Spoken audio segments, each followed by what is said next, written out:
नमस्कार, मी संतोष. आपण पाहताय पंचायत मराठी. आज महाराष्ट्रातल्या एक प्रमुख महिला नेत्या माननीय सुप्रियाताई सुळे यांच्याविषयी आपण बोलणार आहोत आणि ताईंविषयी पूर्ण चर्चा करण्यासाठी आपल्यासोबत केतन पाटील सर आहेत. सर, पंचायत मराठीमध्ये आपलं स्वागत आहे. धन्यवाद. नमस्ते सर, सुप्रियाताईंचं महाराष्ट्रातलं एक राजकारण आणि त्या राष्ट्रीय पातळीवर राजकारण म्हणजे सुरुवातीपासूनच त्या राष्ट्रीय पातळीवरती राजकारणात आहेत. सो त्यांच्या राजकारणाचं विश्लेषण तुम्ही कसं करता थोडक्यात? आजच्या कंटेक्स्ट मध्ये पाहिलं गेलं ना तर महाविकास आघाडीच्या पहिल्या उमेदवार म्हणजे सुप्रियाताई सुळे. याचं उदाहरण म्हणून जर तुम्हाला घ्यायचं झालं तर सुप्रिया सुळेंचं भारताच्या राजकारणामध्ये एंट्री झाली ती राज्यसभेच्या खासदार म्हणून. सुप्रियाताईंना सपोर्ट केलेले लोक होते शिवसेनेचे हिंदू हृदय सम्राट माननीय बाळासाहेब ठाकरे, शरद पवार साहेब, शरद पवार साहेबांच्या पक्षातले, राष्ट्रवादी पक्षातले, तत्कालीन राष्ट्रवादी पक्षातले सगळे नेते आणि काँग्रेस, कारण काँग्रेस आणि राष्ट्रवादीची तेव्हा युती होती. त्यामुळे तसं पाहिलं तर महाविकास आघाडीची जी काही निर्मिती झाली आहे ती सुप्रिया सुळेंच्या राजकारणापासून झाली आहे असं आपण म्हणायला काही हरकत नाही. सुप्रिया सुळेंचं राजकारण जर आपण पाहिलं तर त्याच्यावरती आपल्याला शरद पवार साहेबांच्या संविधानिक किंवा राजकारणाचा जो काही वारसा आहे तो त्यांनी आपल्याकडे घेतलाय आणि तो अतिशय मजबूतपणे निभावलेला आहे हे आपल्याला दिसतं. याचं कारण बघा तुम्ही, राज्यसभेत वरिष्ठांचं सभागृह म्हणून ओळखलं जातं. त्यांचा तो काही शिकण्याचा पिरियड असेल, समजून घेण्याचा पिरियड असेल, तो राज्यसभेमध्ये गेलाय. म्हणजे आणि त्या तत्कालीन राज्यसभेच्या जेव्हा खासदार होत्या तेव्हा त्या राज्यसभेचे मेंबर जर आपण पाहिले, त्यांची नावं पाहिली आणि त्या चर्चेचं स्वरूप जर पाहिलं तर आपल्या लक्षात येईल की अतिशय समृद्धपणे त्या चर्चांमध्ये त्यांनी भाग घेतलाय. त्याच्यामध्ये त्यांनी आपला आउटस्टँडिंग रेकॉर्ड एस्टॅब्लिश केले. त्यानंतर त्या जेव्हा लोकसभेमध्ये आल्या, बारामती लोकसभेचा जो मतदारसंघ त्यांच्याकडे ट्रान्सफर झाला, तेव्हा त्यांनी आपण किती कार्यक्षम आहोत हे संविधान, एका खासदाराचं काम काय असतं, तुम्हाला मतदारांसाठीचा जो काही निधी येतो त्याची योग्यपणे विल्हेवाट लावणं, लोकप्रतिनिधी म्हणून आपण काम करणं आणि लोकप्रतिनिधीमधून तुम्ही देशाच्या विविध भागात होणाऱ्या सकारात्मक नकारात्मक इंटरव्हेन्शन जे काय करायचं असेल, पॉलिटिकल इंटरव्हेन्शन, चर्चा, डिबेट या माध्यमातून त्यामध्ये त्यांनी अतिशय समृद्धपणे आपली बाजू मांडली आहे आणि त्यांना अनेक वेळा संसदरत्न पुरस्कार मिळालेला आहे. त्याच्यामुळे अतिशय कार्यक्षम खासदार म्हणून सुप्रिया सुळेंकडे महाराष्ट्रातली जनता पाहते, त्यांच्या मतदारसंघातली जनता त्यांच्याकडे पाहते. अतिशय अवघड परिस्थिती असताना म्हणजे सुप्रिया सुळेंची साधारणतः 2009 हे शेवटचं इलेक्शन असावं की जे त्यांच्यासाठी सोयीचं किंवा सोपं ठरलं असेल, पण 2014 असेल, 19 असेल आणि 24 असेल या अतिशय अटीतटीच्या सगळ्या निवडणुकांमध्ये त्या यशस्वी म्हणूनच आलेल्या आहेत. मग अतिशय मर्यादित लोक असताना म्हणजे त्यांनी आता रिसेंटली एका भाषणात किस्सा सांगितला, तो म्हणजे बूथ मॅनेजर जेव्हा ते नेमायच्यात तेव्हा बूथ मॅनेजर सुद्धा समोरचा पक्ष पळवून घेऊन जात होता. म्हणजे अतिशय आपला बूथ मॅनेजर कोण आहे याची लिस्ट सुद्धा त्या प्रकाशित करू शकत नव्हत्या. अशी परिस्थिती असताना त्या खासदार झालेल्या आहेत. त्यामुळे लोकांमधून निवडून येण्यास सक्षम ठरले आहेत का, तर 100% सक्षम ठरले. दुसरी बाब, संसदेमधला त्यांचा जो काही परफॉर्मन्स आहे तो जर तुम्ही पाहिला तोही अतिशय उत्तम आहे. तिसरी बाब म्हणजे तुम्ही जर त्यांचं सोशल मीडिया पाहिलं तर आजच्या काळामध्ये जी जनरेशन आहे जे आपल्या लोकांसोबत कनेक्ट ठेवू पाहते, तर सुप्रिया सुळे, शरद पवार, देवेंद्र फडणवीस आणि अमोल कोल्हे हे 4 महत्वाचे महाराष्ट्रातले लोक आहे की यांचा सोशल मीडिया प्रेझेन्स हा अतिशय मायन्यूट डिटेलिंग देतो. ते कुठे आहेत, काय करताय, कोणाला भेटताय, यासारख्या गोष्टी या राष्ट्रीय पातळीवरचे नेते म्हणून बघतात. जर तुम्ही महाराष्ट्राच्या राज्याच्या पातळीवरचे जर नेते म्हणून पाहायचं झालं तर तुम्हाला देवेंद्र फडणवीस, अजित पवार, त्यानंतर महाराष्ट्राचे विरोधी पक्षनेते विजय वडेट्टीवार यांसारखी लोक आहेत की ज्यांचा सोशल मीडिया कनेक्ट लोकांसोबत आहे.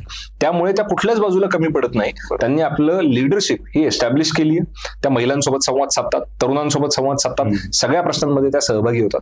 आणि दुसरा महत्वाचा भाग म्हणजे माझ्या एक लक्षात घेतलं पाहिजे, त्यांना माननीय शरद पवार साहेबांचा वारसा चालवतात म्हणून अनेक लोक त्यांच्याकडे बघतात, तर त्या कुठेही त्यामध्ये कमी पडत नाहीये. त्या स्वतः मेहनत घेतात, त्या अतिशय उत्तम प्रकारे मांडणी करतात.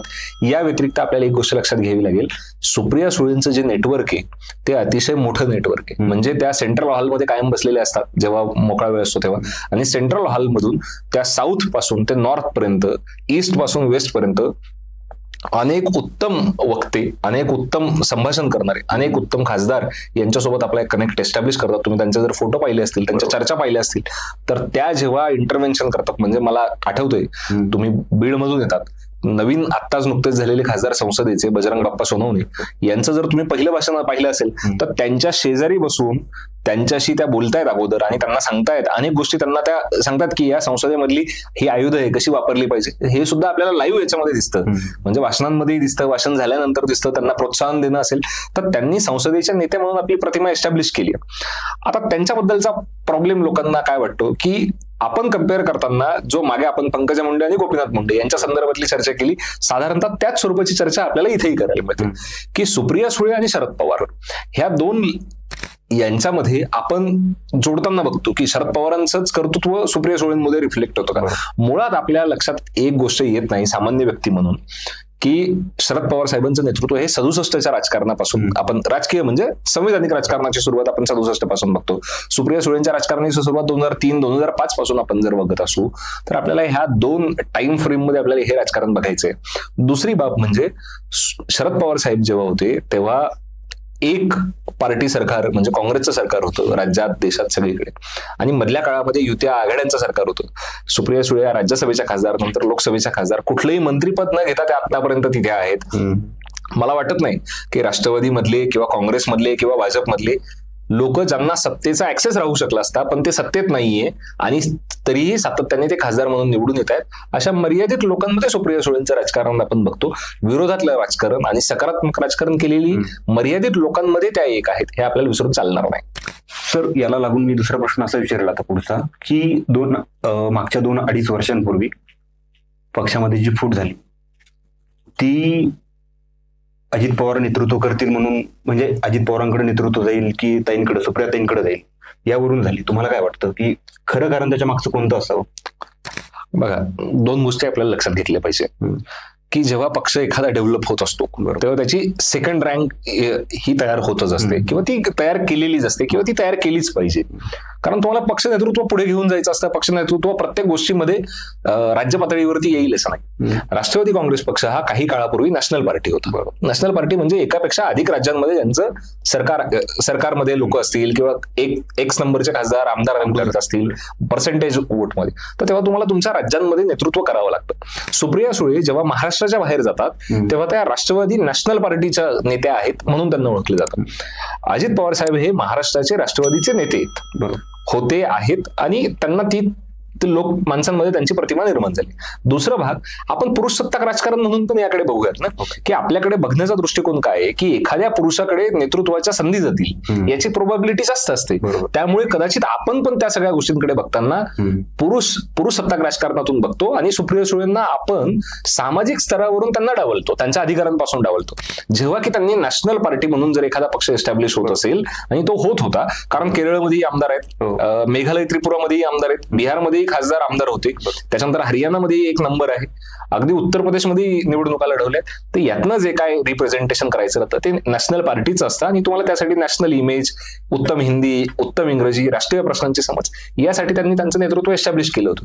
त्यामुळे हा कधीही राष्ट्रीय पार्टी असताना नेतृत्वाचा प्रश्नच नव्हता.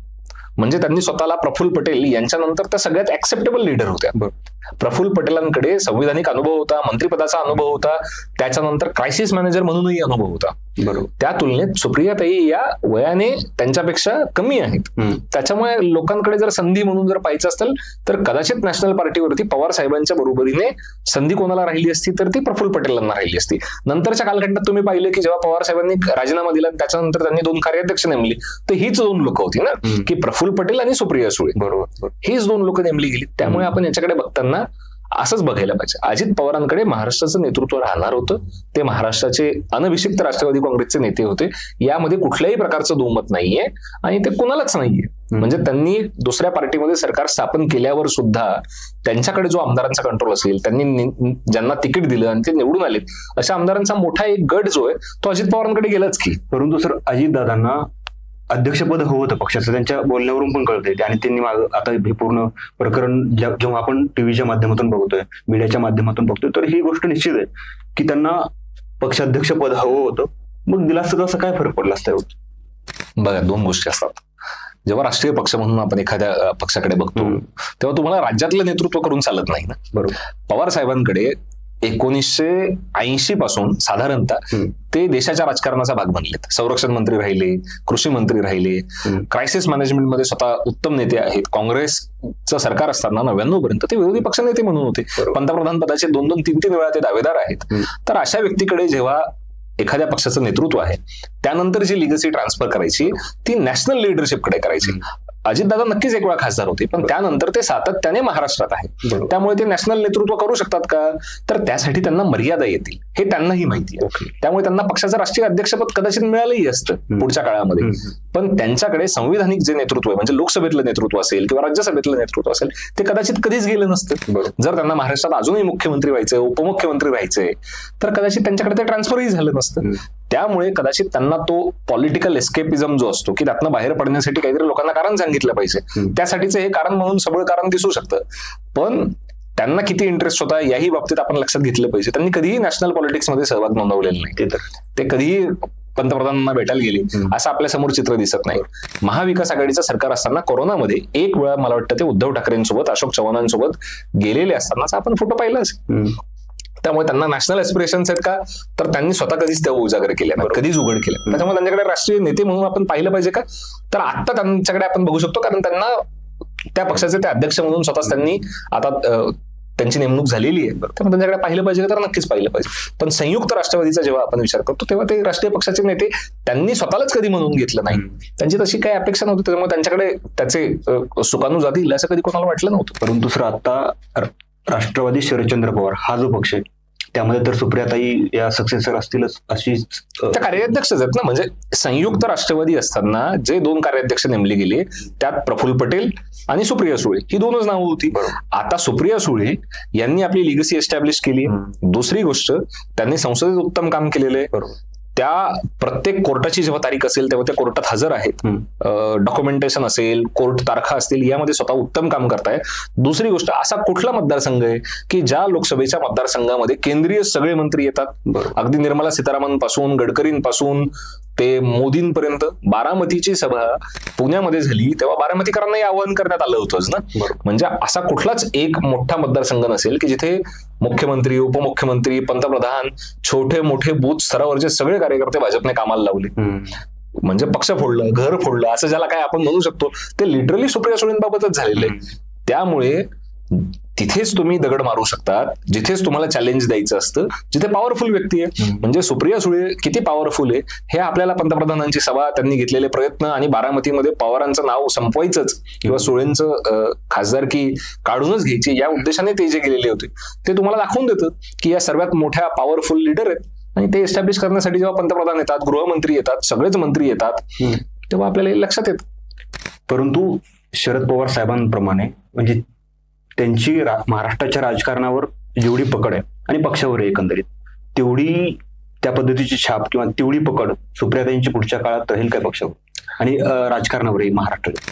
बघा, पक्षाचं राजकारण हे कसं चालतं, तर संघटनेच्या स्वरूपात चालतं. संघटना सांभाळण्यासाठी तुम्हाला काय प्रत्येक वेळेस काय युद्ध करावं लागत नाही ना. प्रत्येक वेळेस काय तुम्हाला निवडणूक जिंकावी लागत नसते. तुम्ही संघटना कशी इंटॅक्ट ठेवू शकतात, कधी कधी भाऊ दादा करून तुम्हाला संघटना इंटॅक्ट ठेवावी लागते, कधी कारवाई करून करावी लागते, कधी तुम्हाला कोणाला मंत्रिपद बहाल करावी लागतात, कधी सत्तेचा वाटा घ्यावा लागतो. या सगळ्या प्रकारातनं तुम्हाला सत्ता टिकवावी लागते, संघटना टिकवावी लागते. संघटनेमध्ये कोण टिकतं? ज्यांना संघटनेचा विचार मान्य आहे, ज्यांना संघटनेमधली एक्झिस्टिंग सेटअप मधली लोक मान्य आहेत, ती लोक संघटनेमध्ये टिकतात. सुप्रिया सुळेंनी लोकसभेमध्ये आपलं नेतृत्व सिद्ध केलंय, जमिनीवरच्या लढाईत आपलं नेतृत्व सिद्ध केलंय. आज जी संघटनेचं स्वरूप आहे राष्ट्रवादी शरदचंद्र पवार पक्षाचं, ते ज्या लोकांना मान्य तीच लोक त्या भागात असतील किंवा त्या सत्तेमध्ये असतील असं आपण गृहीत धरूयात. आता उदाहरण पाहिलं आपण, सत्तेमध्ये आता 2 लोक प्रमुख स्थानांवरती कोण आहेत, तर जयंतराव पाटील साहेब आहेत आणि सुप्रिया सुळे आहेत. सुप्रिया सुळे या लोकसभेमधले नेते आहेत, हे नाकारून चालणार नाहीत. दुसरं जयंतराव पाटील साहेब हे महाराष्ट्राचे प्रदेश अध्यक्ष, हे नाकारून चालणार नाही. त्यामुळे हे क्लिअर डिव्हिजन झालेलं आहे ना, की महाराष्ट्राचं नेतृत्व कोणी करणार आणि देशाच्या नेतृत्वाचा जेव्हा प्रश्न येणार तेव्हा त्याचं नेतृत्व कोण करणार हे क्लिअर झाले.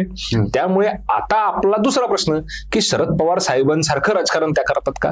तर 2 वेगवेगळ्या टाइम फ्रेम आहेत, 2 वेगवेगळे व्यक्ती आहेत, राजकारणाच्या वेगळ्या गरजा आहेत.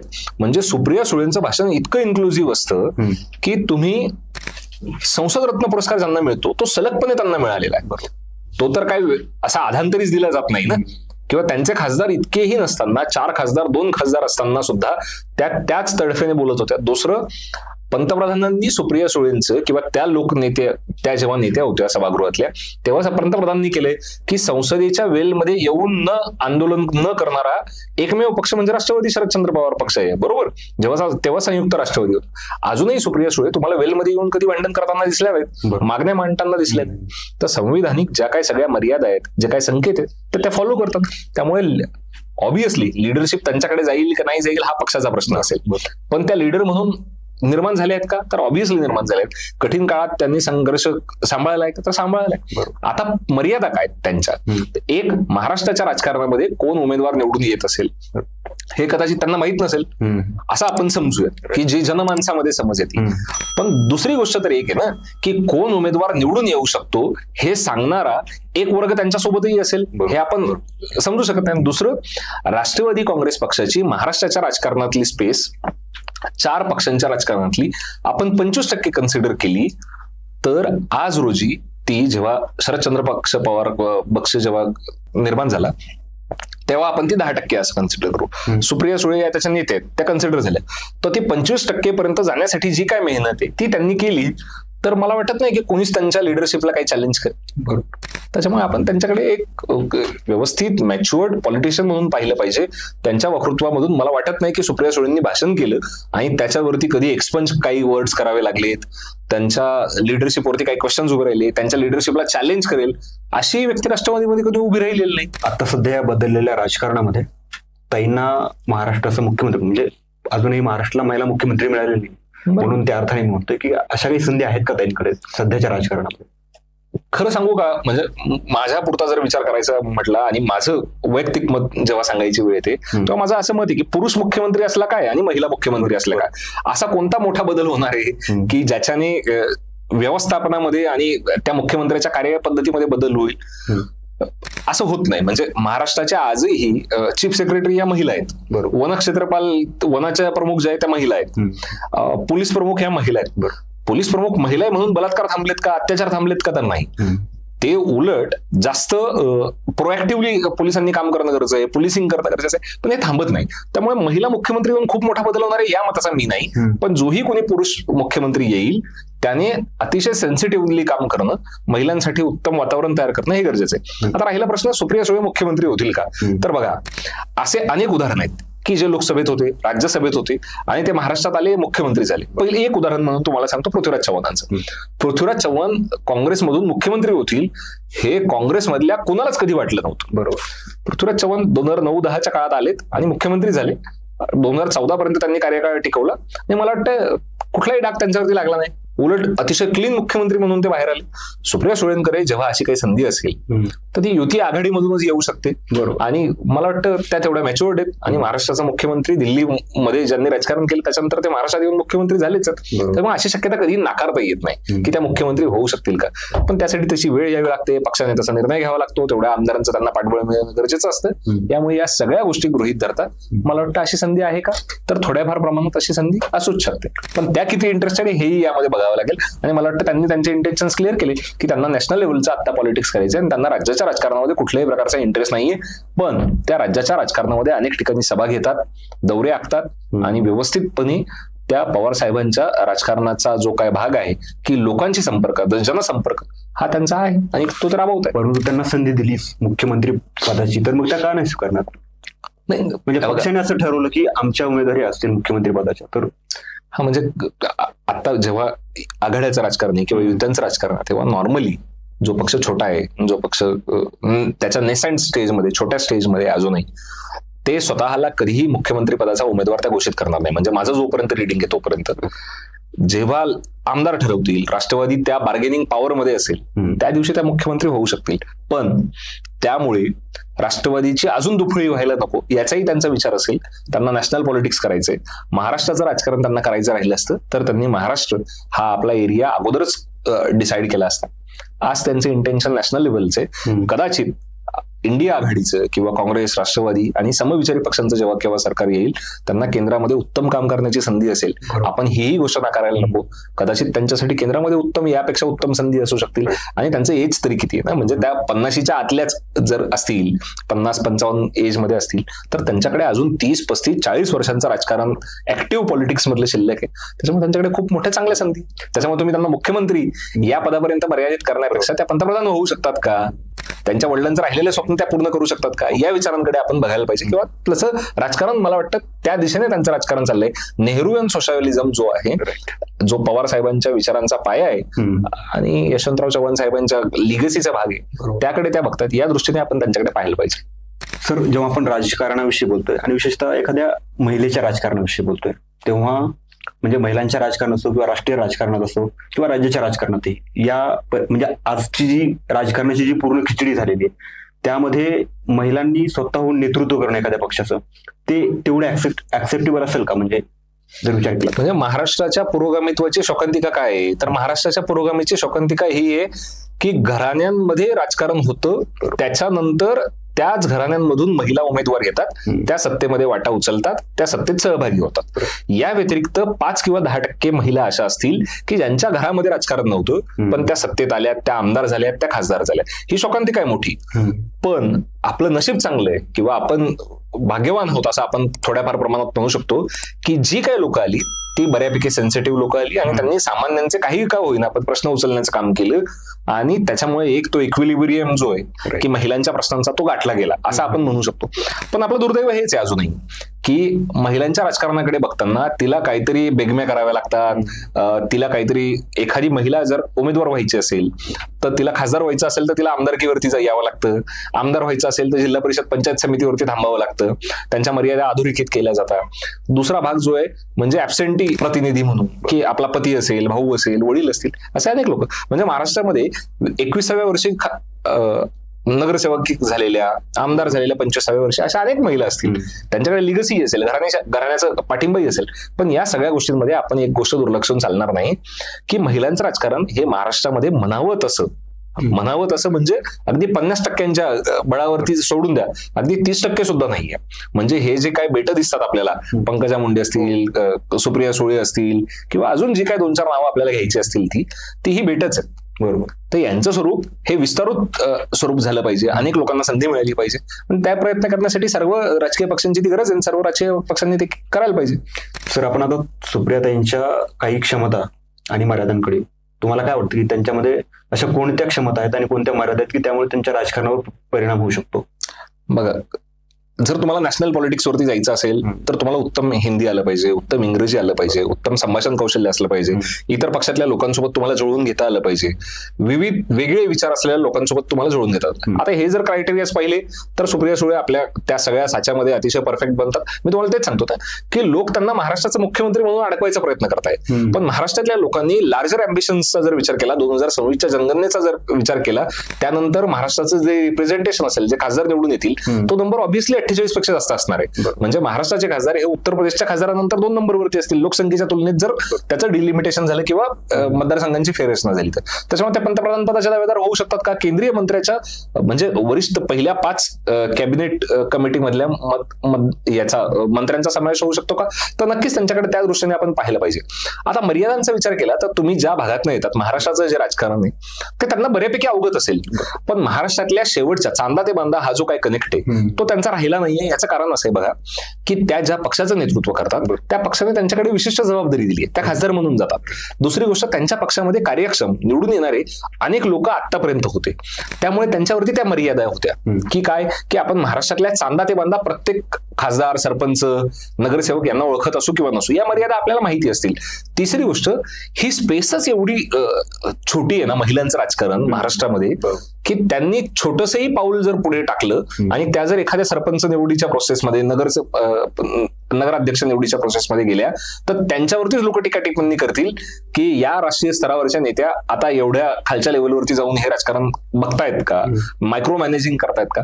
त्याच्यामुळे त्यांच्या समोरच्या या मर्यादाही असणार आहेत. तिसरा भाग जो आहे तो म्हणजे त्यांचं जे काय नेटवर्किंग आहे ना, ते त्यांनी फक्त तरुण लोक त्यांच्या सोबत आहेत असं आपल्याला वाटतं. बरोबर. पण ते यशवंतराव चव्हाण प्रतिष्ठानमध्येही काम करताना दिसतात. म्हणजे जी काही सांस्कृतिक लिगसी त्यांच्या वडिलांची आहे बरोबर. ती त्या फॉलो करताना दिसतात. त्या उत्तम प्रकारे अनेक चर्चा संवाद यामध्ये लोकसभेच्या विधानसभेच्या राज्यसभेच्या व्यतिरिक्तही भाग घेतात. त्याच्यामुळे या काही त्यांच्या क्षमता आहेत. आता मर्यादा म्हणाल तर काय ना, की अनेक गोष्टी आपल्याला मर्यादा म्हणून वाटू शकतात, पण जोपर्यंत राजकारणामध्ये एखाद्या व्यक्तीला ती संधी मिळत नाही तोपर्यंत त्यांच्या क्षमताही दिसत नसतात. जसं की उदाहरण म्हणून उद्धव ठाकरेंचा आपण विचार करू शकतो.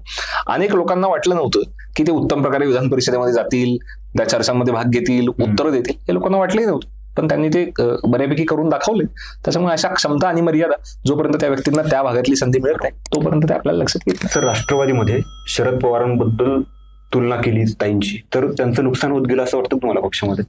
हा, अर्थातच. कारण शरद पवारांनी जो आपला काळ राजकारणाचा पाहिला आहे तो आणि आत्ताचा काळ, मी मागे म्हटलं तसंच की तो वेगवेगळा आहे, त्याच्यामध्ये तुलना होऊ शकत नाही. दुसरी गोष्ट की शरद पवार साहेबांचं राजकारण हे काँग्रेस आणि बाकी पक्ष यांच्या राजकारणाच्या काळामध्ये छोट्या छोट्या पक्षांच्या राजकारणात शरद पवार साहेब हे काँग्रेसचे प्रतिनिधी म्हणून होते.